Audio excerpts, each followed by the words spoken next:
I misremembered the line from Necessary Roughness.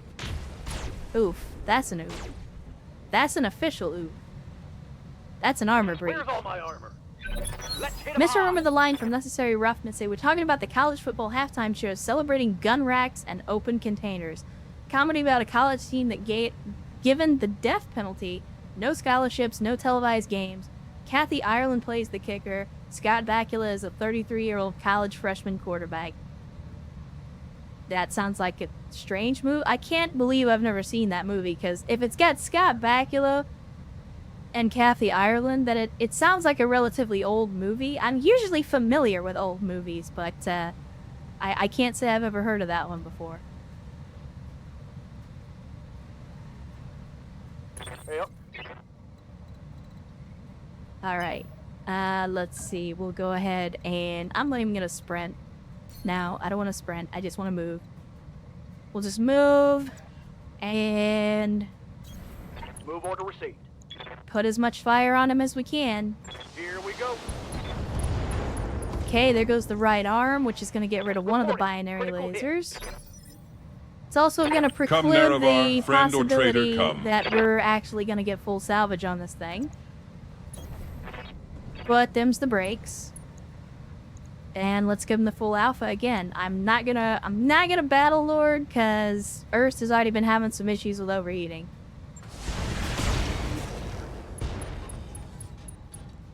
Okay. How sweet it is to be a god. It is indeed sweet to be a god. Or so I've been told. I wouldn't know. Let's see. My mans, I need you to run, but I need you to run to a place where you can actually get a shot. Is that a thing that you can do?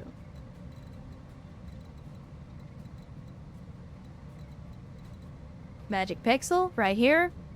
Okay, that's an obscured shot, so no other place that you can run to and also have a shot at this guy. Well, while maintaining... Well... No, that's, again, that's a friendly that's causing that obscure. 2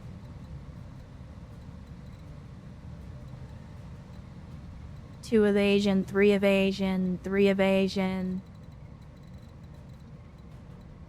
Alright, well, then we'll just run around the backside and then potentially turn around and do a hit and run next turn, if my man's is still alive by then, which he may not be. Waiting for orders. Once again, this Owens continues to cook for reasons that are unclear to me.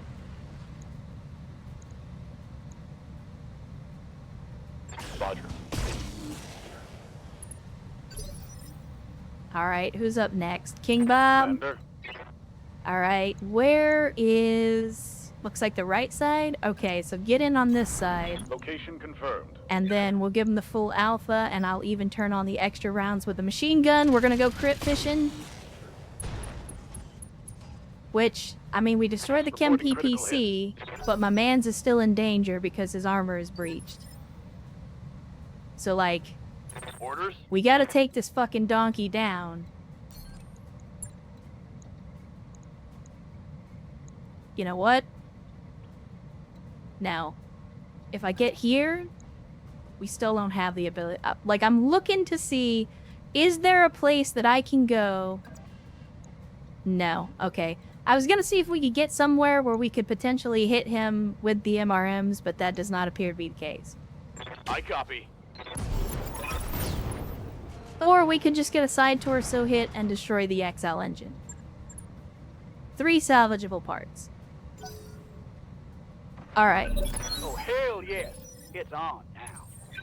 So now, we got a couple of vehicles over the hill that we gotta deal with. And our mechs are in pretty bad shape, but it's not the end of the world. We just gotta be careful about how we engage. 3 Merlin or 4 Manticore? I mean, if I have the option, I'm going for the Manticore. Because I don't have any Merlin parts. So for me, going for the Merlin is not really a smart decision if I could potentially get the Manticore guaranteed. I'm gonna attack the ground. Suck it, nerd. I'm on him. Probably should have done that with fast cam, but Stand still, dummy. I don't know if you know this, but I'm an idiot, so... Come, Nerevar, friend or traitor, come. Occasionally, I do dumb shit. And occasionally, that dumb shit is extremely dumb.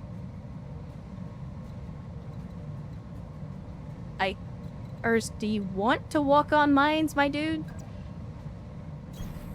What a grand and intoxicating innocence. Alright, so once again, we got the Condor. It's just medium lasers and a machine gun. The AC-5 is out of commission. The LTV-4 is the biggest threat because it's got a PPC. But it's also a hover tank, which means it's going to have a lot less health. All will be decided here and I shall prevail. So we'll hit him with some acid so he takes extra armor damage. Ready for orders. And then we'll see what we can do. Roger. Full speed.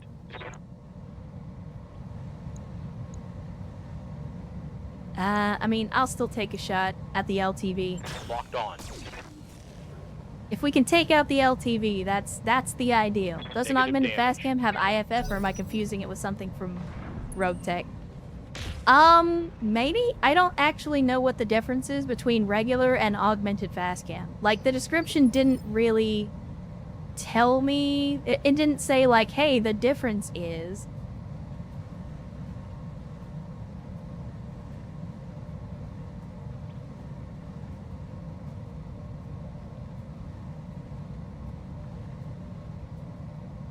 MPLs and Gauss rifles have equal range in both technology bases. However, from looking at what weapons I have in the mech bay to install, they look like the only two clan weapons with equal range to enter sphere.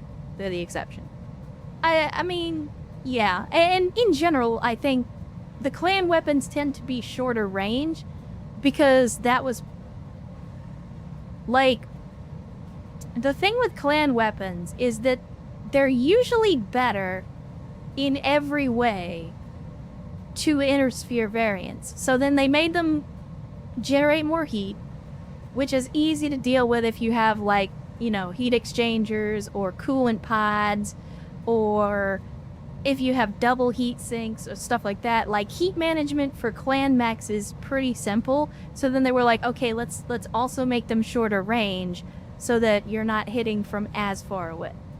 So it's it keeps the clan weapons from just being a straight upgrade, but at the same time, I think it kind of diminishes the, I guess, the awe and the wonder of clan tech that used to be in the setting. Commander.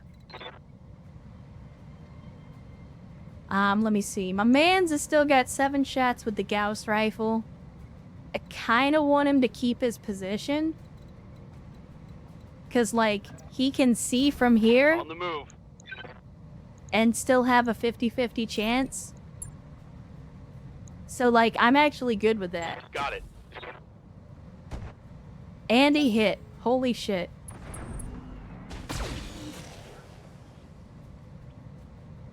No, I agree, Urs. That's my whole thing, is, like, I understand the desire for game balance as clan tech became more common in the setting and in the game, but initially clan weapons were just better in every way, and that was the point. It was meant to be like, here's just like, this is what happens when you don't spend 250 years bombing yourselves into the Stone Age and you actually make technological progress. Like, the whole point of clan tech was to highlight how much more advanced the Inner Sphere could have been had it not been for the Succession Wars. Like, that was literally the whole point.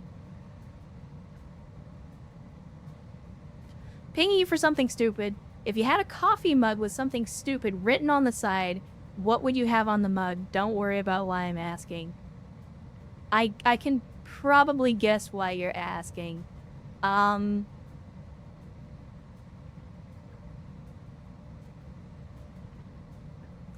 trying to think. If I had a coffee mug and it had something stupid on the side, what would it be?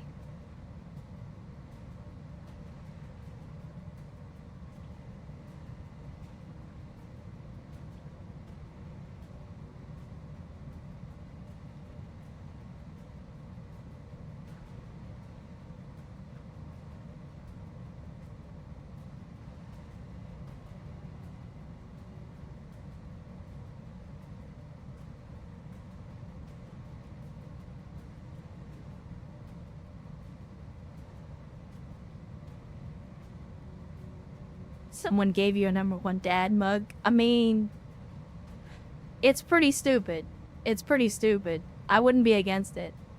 Yeah, I just thinking of, like, I can't think of anything. I can't think of anything, to be honest with you. Although, to be fair, I would absolutely be the type of person to have a #1 dad mug. Completely unironically.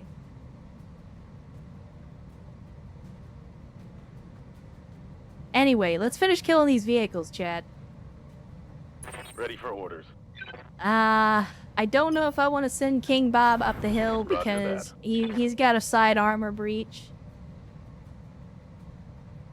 He's got a side armor breach, and I don't want to run the risk of losing any other pilots this mission. Vin, Orders. you don't have any armor breaches, and you actually haven't taken any damage, so I'm gonna go ahead and we'll continue to move you up. Affirmative.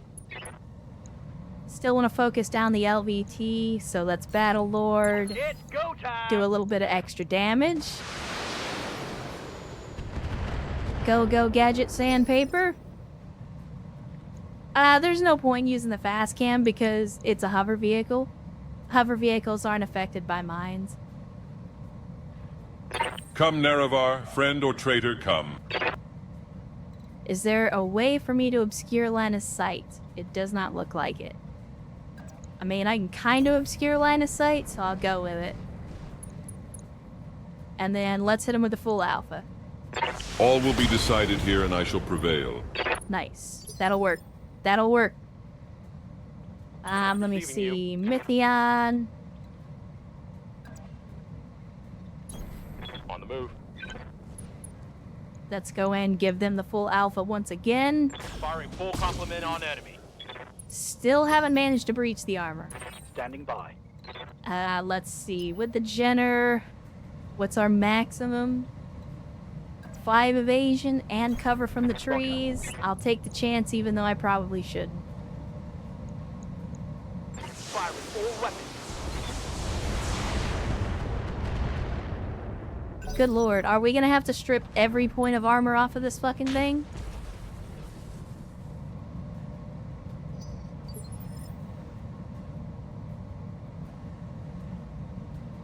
Travis says, hey, I don't work here, and if I did, I wouldn't give you shit. I mean... Yes, Commander. That's kind of my motto now. I didn't realize it at first, but Tom Cardy is, in fact, my spirit animal. Roger that. I don't think I have ever identified more with another human Damn being.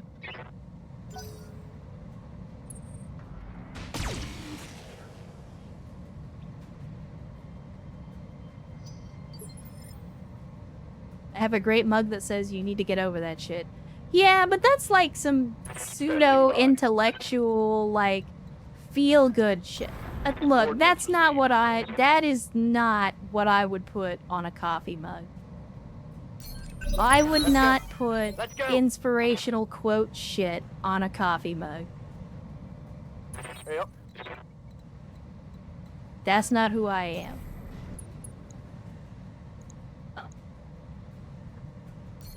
Let's vigilance so we can get a little defense bonus.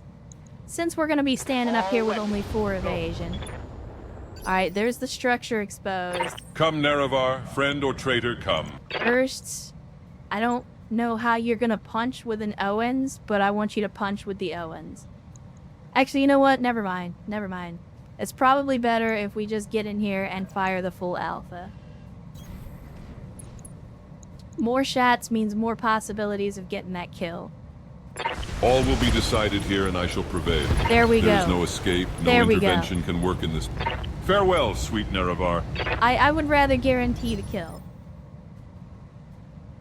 He's got a PPC. Orders. We can melee the other guy. Going full. Assuming he survives long enough for us to do that. All weapons. Go. Ready for orders.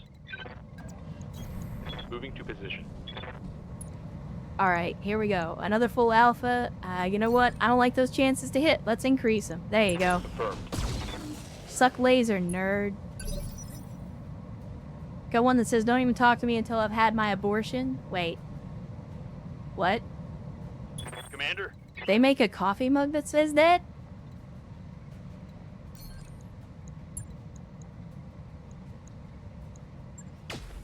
Sex number? Sex number failed us.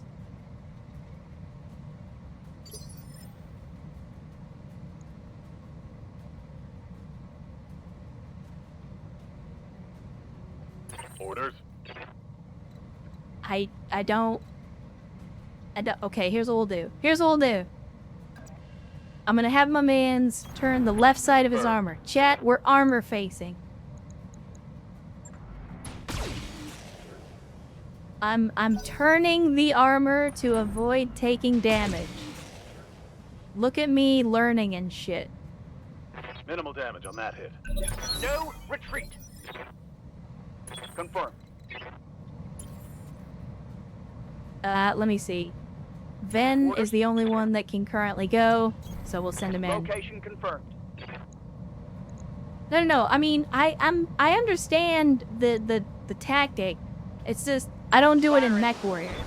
Like in Battletech, I have no problem doing it. It's just I don't do it in Mech Warrior 5. Come, Nerevar, friend or traitor, come. All right, Erst. Here's your opportunity to kick and shoot. A noble blow indeed.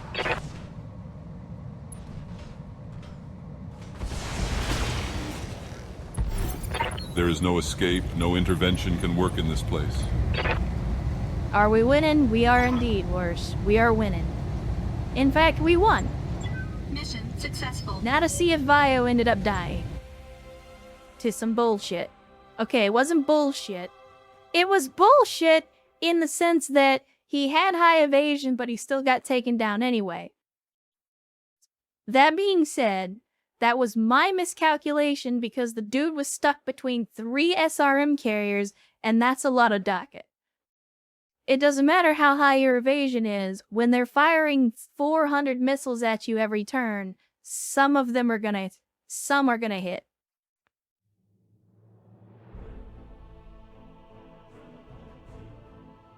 Didn't he have 0 evasion due to missing a kick?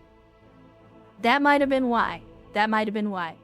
Let's see. We got increased payout because of the secondary objectives.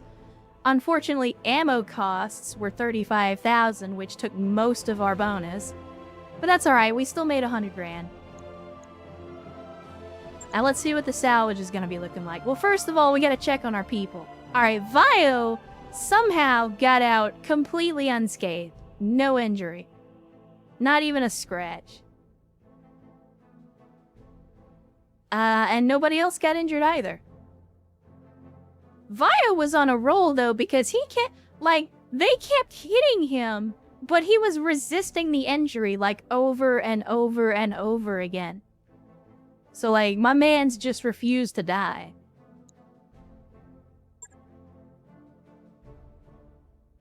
Alright. Well, shit. I've only got 2 picks, chat. And we're only gonna get 11 in total. I'd love to get the Manticore, but with as diluted as the loot pool is, I don't think we're gonna get it. Like, even if I took the 2, like if I took 2 parts, I don't think we're gonna get the other 2. Like, RNGesus would have to be extremely generous.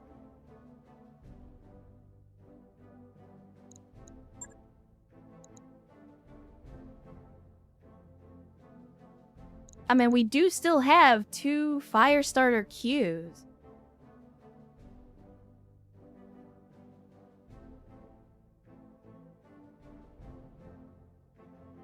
Or I've got 1 Firestarter queue part. We could take 2 and then just hope that we get lucky on the last one. But, like, we're already going heavy. We're already going heavy on Firestarters. Could also just go for some weapon systems. I mean, 9 SRM6s for a single slot? That's a lot.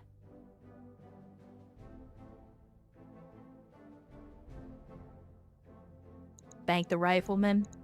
I mean, it is the Energy Rifleman. The 2N is the energy version.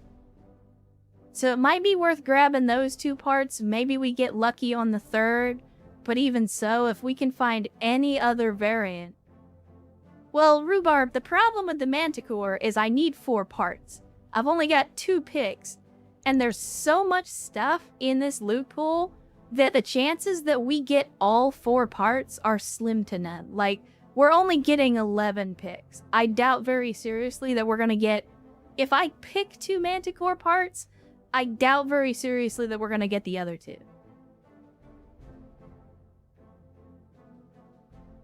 Are Manticores relatively common? Depends on where you go.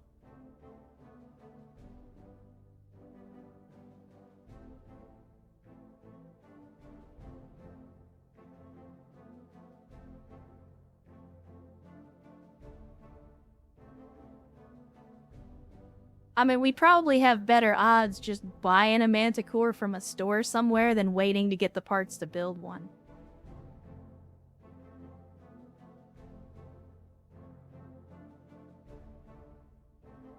Again, I'm still looking at this 9 SRM6s for a single slot. MSRP is 90k. We're not going to get that much selling them, but we might still pick those up in the shuffle anyway. All riflemen are full sniper. This is correct. Also, for the record, I do have a guy in the company named Crappy Sniper. The only reason we have him using a Gauss rifle on a Centurion right now is because that's the heaviest mech we can bring to the field.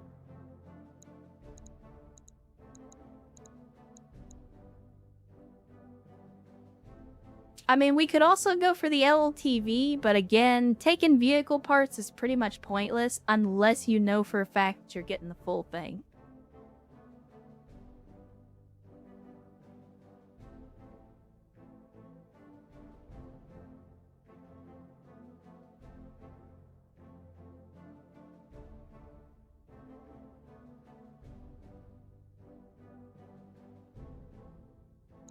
I think we go with the Rifleman just because, again, the 2N Rifleman, in my opinion, is the superior Rifleman version because it comes with energy hardpoints instead of ballistic hardpoints. Energy hardpoints give us sustainability, which is one of the biggest issues that the Rifleman has. It has issues with sustainability unless you load it down with shitty stuff like AC2s. But if you want to put high damage like AC-10s into a Rifleman, you're losing weight to the weapons themselves and you're losing weight to the ammunition. The Energy Rifleman, to me, is the superior variant of it.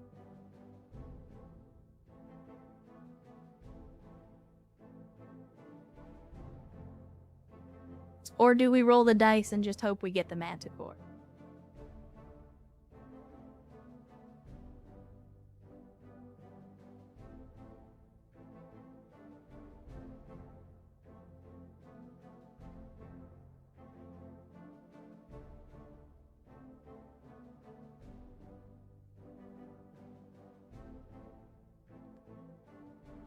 All right, chat. This is where democracy takes over.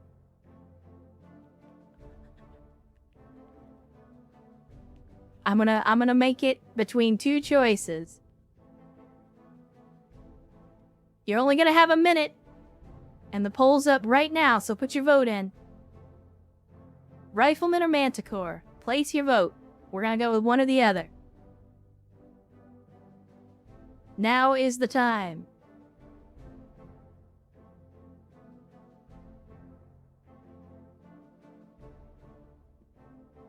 Ultra AC2 if you have them, yeah.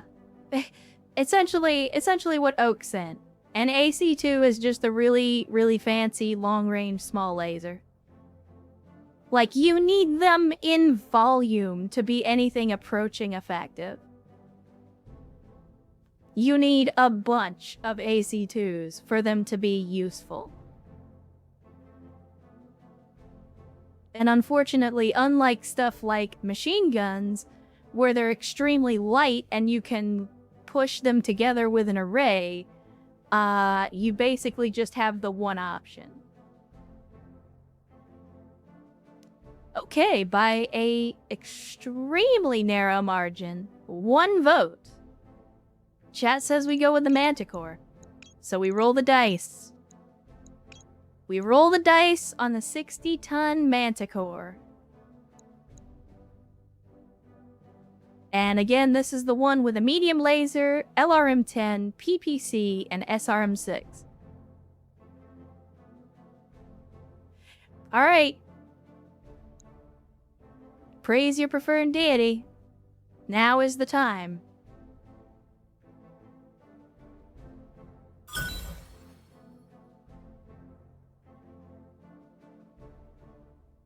I don't know if it makes it better or worse that we got an extra part.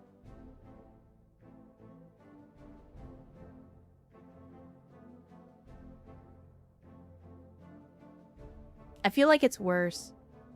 To be fair, we did get the SRMs though. So that's 16k for that, 120k for that. We got some extra double heat sinks.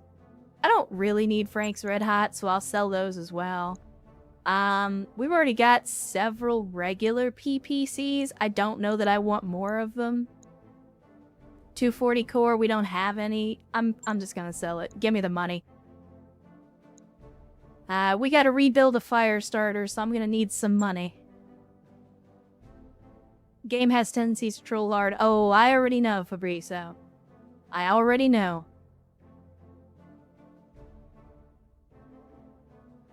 You only need 1 more to get a Manticore. I mean, you say that. But we have to run into a Manticore and then not completely obliterate it and then use one of our salvage picks on it as well. So there's a lot of ifs between us and getting a Manticore. A lot of dice rolls. And again, as previously discussed, me and dice rolls don't normally get along very well.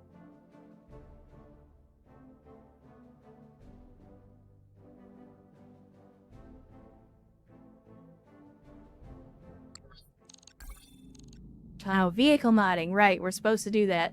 Our mech warriors are gaining experience. Are they now? Thank you, Darius. No. I mean, I'll do it now. I wanted to wait until after we finished the mission. I wasn't going to try to do it in the middle of the mission. But yeah, we're basically at the end of the stream now. Really, I wasn't planning on going this long, but that mission took a little longer than I expected. First of all, we got to get back into the mech bay. And I'm going to sell the carrier parts because I don't really need them. I would rather have the money. Let me see. What was the other stuff that I wanted to sell? Was that it? I think that was it.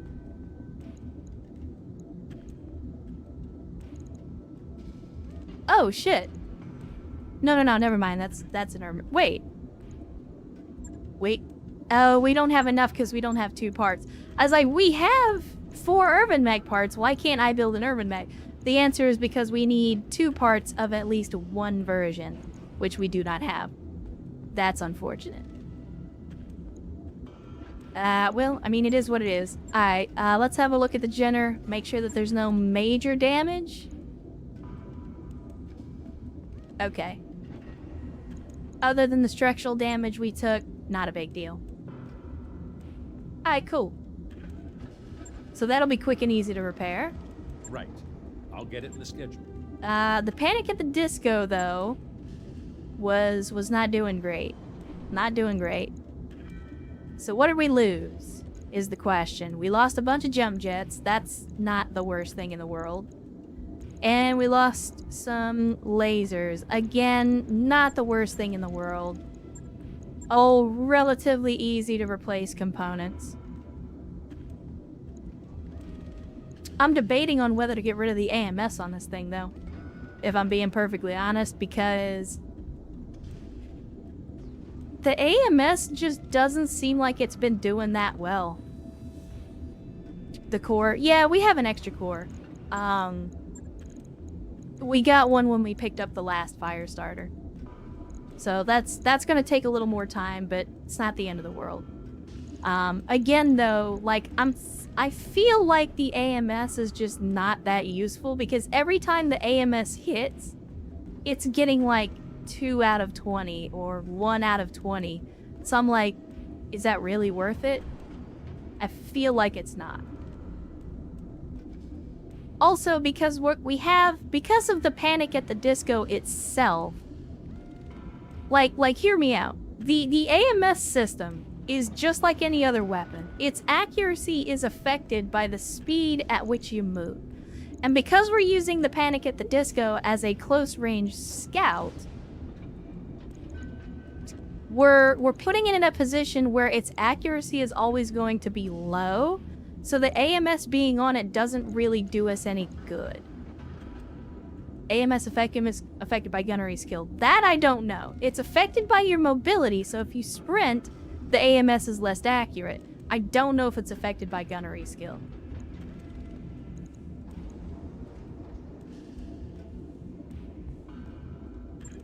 So I think we dropped the AMS, for sure. Urst is saying we should drop the stealth armor as well. I don't know if we should. I mean, I guess we can because I normally end up turning it off on the fire starter anyway. If I put in a 250, what does that give us? That's a 710. If I put in a 245, it should be about the same. Yeah, 710 with a 245 engine. Keep the tag. We need some lasers to replace the ones that we lost. So we'll do Frank's Red Hot, regular small laser. Try to keep this thing affordable. That gives us another ton to play with. So, I mean, we lost a bunch of jump jets. See if we can put those back. Well, I mean, do we really need the jump jets is the question. I feel like not really. I don't typically use the jump jets on the fire starter. So maybe we just ditch the jump jets completely and put on more armor instead. Build it as a more traditional Disco Inferno fire starter. Let me see. Yeah, we got some extra Guardians, so maybe keeping the Guardian ECM isn't the worst thing in the world. Probably put it in the torso though, so that if we have to eject, we don't end up losing the ECM.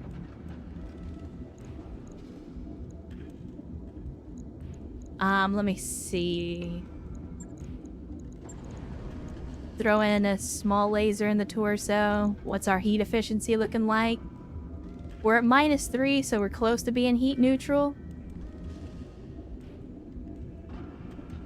I mean, okay, so here's the thing.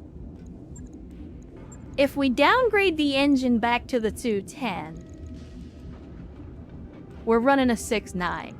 If I put in a 245, that only makes it a 710. So we're only gaining 1 hex of walk and sprint.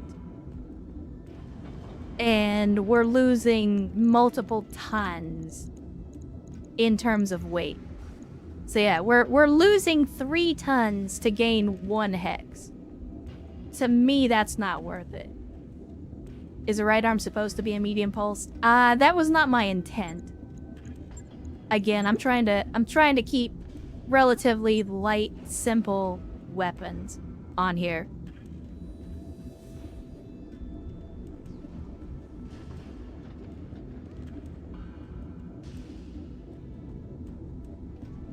Yeah, I'm not gonna try to put a bunch of like pulse lasers and stuff in here, unless we're gonna build it for that. Like again, these light mechs, they're gonna take damage, so I want to try to keep like most of the equipment in them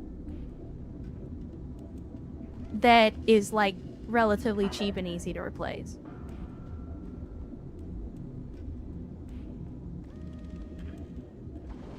What do you want to do with the weight? I mean, obviously I want to up armor it to start with.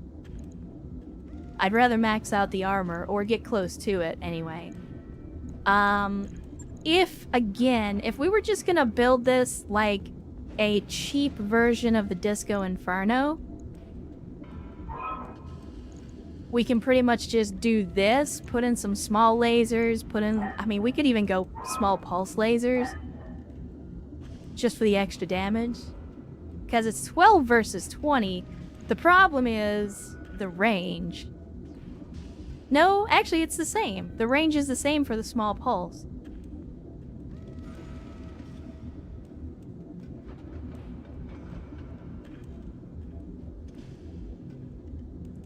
The difference is the heat, but again, it's negligible. So if we do this and put in a small pulse laser, god damn it. And small pulse here, small pulse here.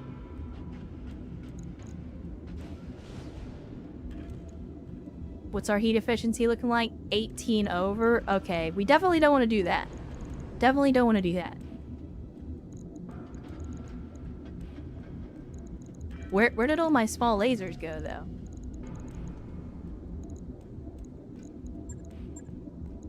Like, I had more small lasers, and now they're gone. Where did they go?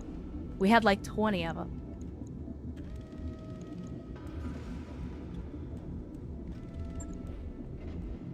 Yeah, we had like 20 small lasers, and then suddenly we had none. That's kind of strange. Alright, we'll remove the stealth armor. Remove the ECM. Remove the jump jets. Remove the AMS. And let's see, we put in the medium laser, or maybe we go with the medium pulse laser because it's gonna have a little less range. And since we're gonna be up close anyway, we want to keep the weapons close range. So go medium pulse, and then we just go, I mean, I could go small pulse here, and then we would just do regular small lasers in the rest of the slots. So we're kind of maximizing up close damage. Because this thing's going to be getting up close and personal regardless of what we do. So we max out the armor, we put in the 210 core. That gives us a little less than a ton to play with. I could drop a little bit of armor to put one more heatsink in it. Lower arm actuator. There we go.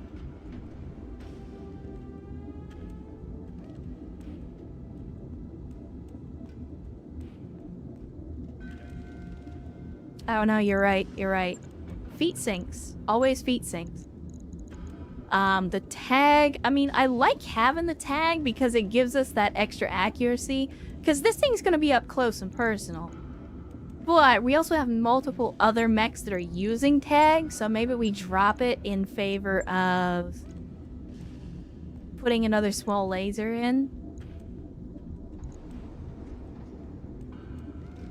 Still sitting at 15 heat, though.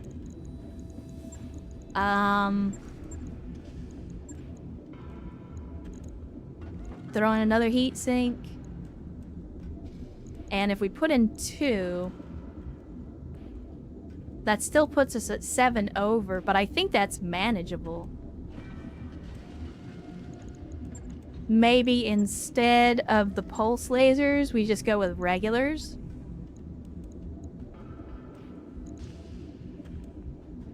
That gets us down to 1 heat.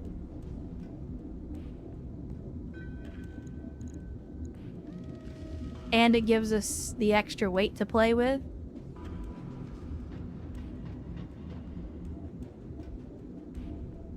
Let's see, the ER small is half a ton versus the regular small, which is half a ton. The ER small has 240 range, which is odd. Because it's gonna... Well, no, because the medium pulse laser. Okay. So we do this. So then the ER small is gonna have the same range as the medium pulse lasers, which is good.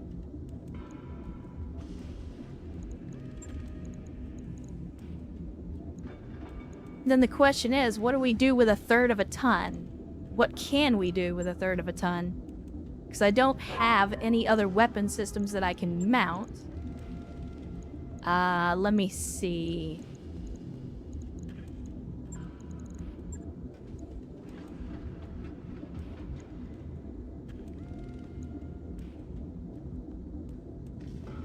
Nah, that's only for one weapon. None of this is really going to be useful for us.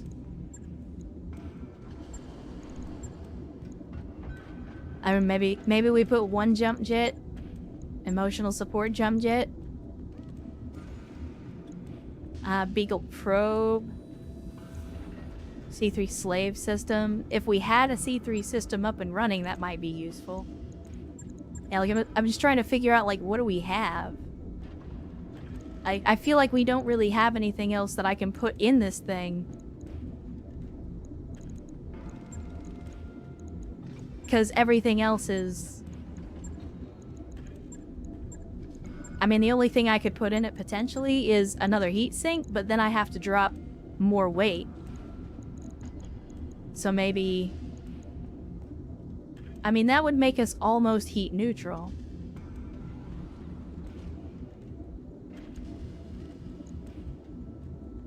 Let me see. Oh, no! Hold on. That's my fucking problem. Yeah, nah, you're right, you called it. I was missing the small laser in the torso. Let me pull that and put this in here. There we go. Medium pulse lasers instead of medium lasers. I'm just reviewing what I'm taking out to make sure that I can't necessarily reuse any of it. And then we put the armor back. And yeah, we're basically right on the edge there. If that's the case, then I'm going to put the armor on the center torso and I'll take it off the legs instead.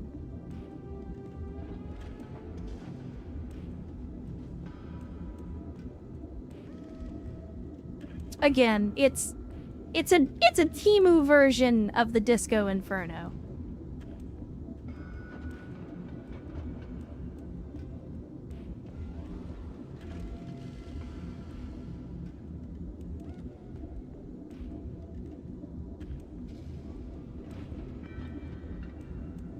$200K and 11 days. Yeah, I mean, this is like the V1 version of the Disco Inferno before we started cramming clan tech and Exo engines and all that shit into it. So yeah, this is pretty much where we started with the Disco Inferno, way back in the day. I don't hate it. I mean, we know it's a tried and tested design. So, let's get it underway. Let's get it underway. On it. I'll let you know when that's done. In favor of having up engine. I mean, I'm okay with upping the engine once we get to the point where we've got the tech to justify putting in an XL. Because if I can put in, you know, like a 300 engine and then cram an XL 300 into it, then we're seeing some gains in terms of mobility. But 1 hex for 3 tons on a 35-ton mech just doesn't seem like it's worth it to me. Anyway, chat. Anyway, we gotta get into the settings. Settings. Mod settings. Custom voices, custom audio, ammo categories. Activatable equipment. Vehicles editable. Enabling this option allows vehicles to be partially edited. Partially means you can't add or remove equipment, only replace existing one, and only weapons and ammo boxes. If you remove a component from a vehicle, it will be immediately replaced to component of the same type in a destroyed state. You can replace or repair existing ammo box or weapon by dragging new component over the existing one. New equipment should be the same or less size, tonnage, and for weapons. Same category and generate less or equal heat. If enabled, your vehicles will not be automatically repaired after combat. If enabled, you will be able to store vehicle ammo boxes and weapon will be removed from vehicle and added to your storage. On restore, vehicles will come with destroyed ammo boxes and weapons. On enemy vehicle salvage, only ammo boxes and weapons will be accessible.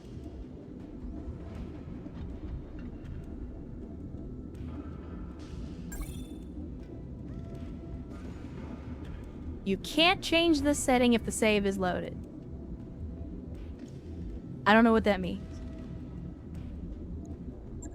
So I would have to change this from the main menu and then load the game. If I'm understanding correctly. Okay, so I'll have to do that from the main menu. Well, chat, since it's pretty much the end of the stream anyway, like, this would be the normal end of the stream, so much for it being a short stream, you fucking donkeys. Keeping me in this thing. Let's go ahead and drop our manual save. As we do,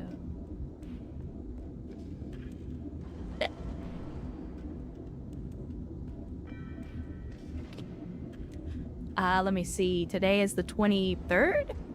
Now, 24th. Good lord.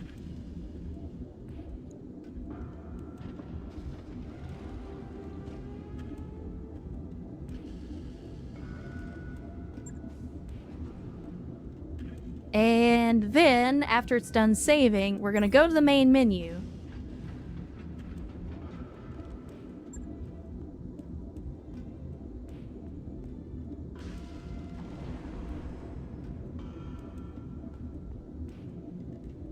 Hold on, Chad. It's gonna take a second.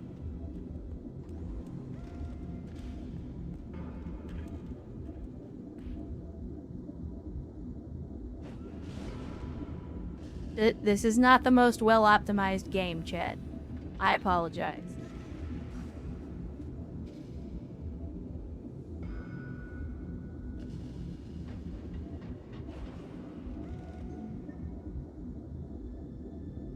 Whenever you're ready, sweetheart. Okay, alright. That's a start. Okay. So, I need to go to the options, and then go to the mod settings, and then we're gonna go all the way down to the bottom. We're gonna make vehicles editable. Then we're gonna save. Restart the game for settings to take effect. Well, I wanted to play around with it, but I guess I'll have to do that in my own time, because this game takes way too damn long to start. And I'm not gonna shut it down just so that I can have you guys sit here for another 10 minutes waiting for it to start up again. So, chat, I think it's time for us to bring the stream to a close, because again, I still have adulting that I have to do today since I have to work tomorrow. So let us head back to the office.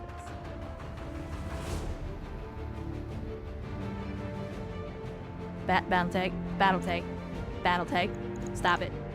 Battletech, stop it. Wash day, yeah, wash day, grocery day, everything day. Everything day. I understand that me streaming on Sundays is not ideal for most people. Like, I know that most people preferred when I was streaming on Saturdays. And if I had it my way, I would still be streaming on Saturdays. So yes, if I end up quitting this job, I'm absolutely going back to Saturday streams. I like Sunday streams. And don't get me wrong, Nimitz, like, for me, I started out streaming on what I think it was Tuesdays and Saturdays were the days that I was streaming originally. Why not both? I mean, it depends. It depends on the situation. I've said before, if I were in a position where I could stream full-time, I would absolutely do it. But I also don't want to tie myself to streaming as a career, right? So, like, when I say I wish that I could stream full-time, I don't mean I wish that I could stream as a job. Because streaming and content creation is too volatile for me to ever consider it as a source of income. Because I'm essentially existing on the Twitch platform, which means I exist at Twitch's whim. That means that if they ever decide to, like, for example, because there's always a lot of discussion going on about it, if Twitch decides that VTubers are no longer allowed on the platform, there goes me. And so that's the thing. That's the thing where it's like, I don't want to tie my livelihood to that kind of stuff. Like, I wish I had a job where I had more free time, where I was less exhausted so that I could potentially, you know, like stream in the evenings after I get off of work, things like that. But I'm not there right now, and I hope to get there someday. Like, I would like to get back to the job that I had before, because that job is the reason that I considered streaming in the first place. It's why I put all the effort into learning how to be a streamer, how to be a VTuber, because I had a job where I could have done that. Like, I would have been able to stream regularly while also having a job, because it wasn't the kind of job that just left me completely drained every day. I hope to get back there someday. But for right now, like, I would never make streaming my job. I know there are some people who are happy to do that. And the extremely successful 0.1% streamers, the ones that you know about, the Hololive people, the VShojo girls, all of those, you know, the people that pop up on your sidebar every day, they can afford to make it a career because they make a shitload of money doing it. And they could retire from doing everything tomorrow and they'll be fine. They'll never have to work another day in their lives. And more than that, they've got branding, they've got agencies, they've got backing. Like, I don't see this as being a thing that I'll be able to do until I'm old enough to retire. So I don't want to tie my livelihood to it. I know, VShojo is a joke. You get what I mean. At the end of the day, I wish I could stream more. I do want to stream more. As for streaming more than one day during the week that I'm off, that is absolutely on the table. And I'm not gonna lie, chat, I'm gonna tell you right now. I don't want to promise you anything, so don't take this to heart. Don't try to hold me to it. But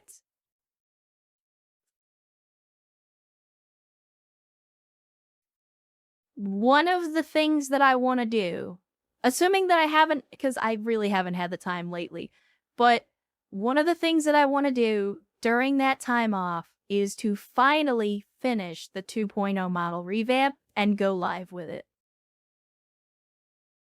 Like, I know I said I was going to try to get it done by the end of July and then by the end of summer, and now, like, I'm trying to get it done by Labor Day week.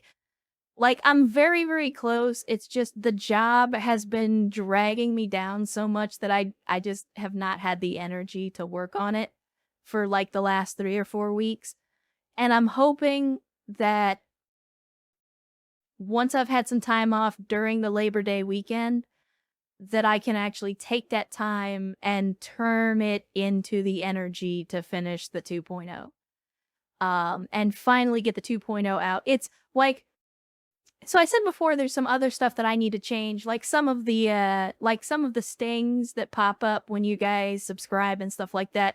Like, all of that stuff, I've redone that. I've fixed it up to be consistent with the 2.0 model. The only thing I have to do now is actually finish the rigging and stuff on the 2.0 so that I can actually use it.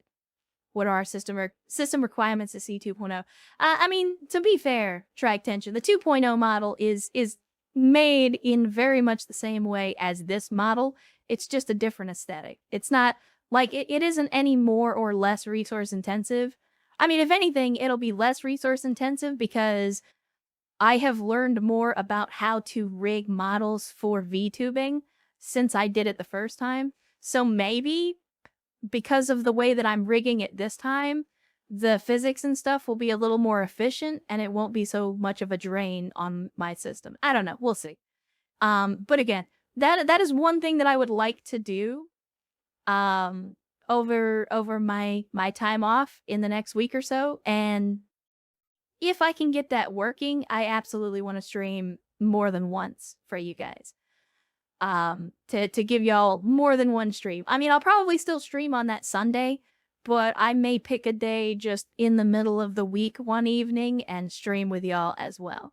I'll try to do it in the evening so that way the people that are having to work for a living that week will still be able to get in for some of the stream. But that's all just plans. Again, don't hold me to it because I can't promise anything. But that's what I would like to do. That is what I would like to do. Rigging I found to be the longest part of building animatable models. Correct. Rigging is the hardest part for me by far because in order to get natural movement and stuff that doesn't look janky, you have to do a lot of blending of the bones and assigning the bones to different parents and how they move and like what their range of motion and stuff is. So like rigging is definitely the hardest part of making anything animated. But thankfully, like once you do it the first time, it's usually much easier to iterate on it and update it and things like that. So we will see. We will see. Can you just go full jank? I mean, I can. I can absolutely go full jank, but I won't because I respect myself too much. And I respect y'all too much for that. Y'all don't deserve jank. I already have enough scuff in this stream as it is. I'm not going to try to make it worse. If y'all are going to take the time to spend your valuable minutes on this planet here with me, I'm not going to make you watch jank. I'm going to do the best job that I can do. Because you deserve that much at least.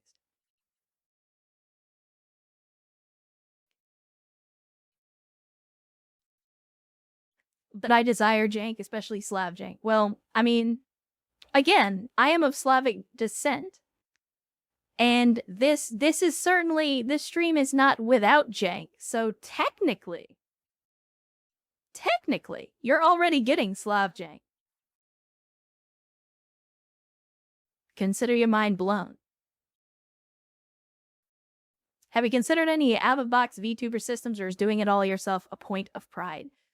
Most of them want different things from you. Every type of software, especially the ones that you have to pay for, expect something from you. In other words, they own the rights to something or everything.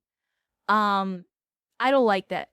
And again, it is kind of a point of pride. As I said before, from the very, very beginning of my streaming journey, I wanted to try to do as much of this as I could on my own, with my own skills. And if I didn't have the skills to do it, to teach myself the skills to do it. So again, I already had some 3D modeling experience. I already had rigging experience and all that. So like, it wasn't as if I just taught myself everything. Like, I already had most of the basic skills that I needed. The things that I had to teach myself were how to stream, how VTubing works, how to take 3D models and turn them into usable 3D avatars, that kind of thing. But all that I taught myself. And the same thing here. Like, I don't want to use like an out-of-the-box pre-packaged VTuber avatar generator, because then they own the rights to that VTuber avatar because it's their assets. And so that's one thing I don't want to do. I also don't want to use their software because I don't know what's going on with it. Like, whatever their software is doing, I don't know what it is. It's one of those it just works type of things. And I'm not the kind of person who likes to just use shit because it works. Like, there's a lot of things in my life that I use every day that I don't understand. And I don't like that. I prefer to understand how things work so that when things go wrong, I have at least some knowledge and can attempt to fix them. VTubing is no different. I prefer to know what has gone down, what has been built into the system, what this can and cannot do, so that when something goes wrong, it makes it easier to troubleshoot, it makes it easier to fix. Because I don't then have to go to some third party and say, hey, your software borked XYZ, how do I fix it? I can instead say, okay, well, I know Blender, and I know Unity, and I know the tools that I've used to do the import and export functions. Therefore, if I have an issue, it's just a matter of figuring out where that issue occurred and what I have to do to fix it. As opposed to some third-party software, again, like to Travis's point, where it's a black box, where you put in X and Y comes out and you have no idea what happens to make Y. You just know that you gave it some input and it gave you some output, but you have no idea what happened under the hood. And I don't like that. I would rather have as much knowledge of the process as I can possibly have. Ideally, total knowledge. But even if it's not possible to have complete 100% knowledge of the process, I want to know as much of the moving parts as I can. Yeah, to Earth's point, you don't need to know everything that I have learned. You can absolutely be a VTuber or a streamer with only a fraction of the knowledge that I have. But if you want to be good at it, the more knowledge you have, the better off you're going to be. Because the less knowledge you have, the more you have to rely on others. Whereas I would rather rely on myself. And again, that comes back to me, comes back to my upbringing, comes back to who I am and how I've had to live my life. I don't like relying on other people if I don't have to. I would rather be able to know that I can make it under my own power. At the very least, at least make it 90% of the way under my own power. Yeah, again, to kind of what Ernst is talking about, actors should know how to be people. If all you do is put on the mask, then you are nothing but the mask. And it becomes difficult to be anything other than the mask. You know, it's like when you take your car to the shop because it's making a weird noise and you don't know what it is. If you know nothing about cars, then that dude in the shop is going to tell you whatever the fuck he thinks is going to make him the most money. And it may not even fix your problem. Whereas if you know, the more you know about cars, the less likely you are to get screwed. Like, if you come in and they're like, oh yeah, that car's making that clicking sound because you haven't changed your headlight fluid, you haven't changed your blinker fluid, you gotta put some more elbow grease in the turnstile. And you're just like, oh, okay, well, how much is that gonna cost? Oh, well, that'll be about $5,000. Okay, well, here's $5,000, make my car work again. So, you know, it's that kind of thing. It's that kind of thing. Like, I would rather know enough that I'm not going to get screwed by a third party. Is that cynical? Yeah, a little bit. A little bit. But as George Carlin once said, behind every cynic is a disappointed idealist. I didn't get to be as cynical as I am naturally. It happened over years of people screwing me over. I still try to be positive. But I'm voracious for knowledge. I like to know things. I want to know things. The more the better. To be fair, turnstiles do need grease, correct. But they don't need elbow grease, and there aren't any in a vehicle. Well, okay. There aren't normally turnstiles in a vehicle. Sometimes there are. What are we going to tell our AS techs to do? That's not my problem. That's your problem. There's a reason nobody in the mech bay touches my mech. What you tell your techs is your problem because you have techs. I don't. I am the tech. I am the hype, okay? I am my own goddamn mech tech, and the next time I catch somebody's fingerprints on my shit, I'm gonna put their fingers out the airlock. In other words, I'm gonna slam your fingers in the airlock, and then I'm gonna vent the damn things. And no, you don't get the fancy $1 million mechanical arm to replace it. So put that in your pipe and smoke it. So I want to thank you guys for coming to hang out with me on a Sunday. The world is a roller coaster of challenges, and we don't all have a lot of time on this planet, so I appreciate you choosing to spend some of those limited minutes here with me and this community. There's a million places you could have been, a million things you could have been doing, but you chose to spend that time here with us, and I do appreciate it. Whether you were here for 5 minutes or 5 hours, every single one of those minutes matters, and I thank you from the bottom of my heart for choosing to spend them here with us. For those that chose to go the extra mile to sub, resub, gift subs, gift the Bezos bucks, whatever you did, if you chose to do that, again, it's not an expectation. It's not a requirement. You don't have to do that to be a part of this community. But if you chose to go that extra mile, I do appreciate it. Again, it's insane to me that you think this content is worth that kind of support. And if I don't agree, it doesn't mean that I don't appreciate it. So again, thank you for supporting me, supporting the channel, and of course, supporting the community, because without you guys, none of this would be possible.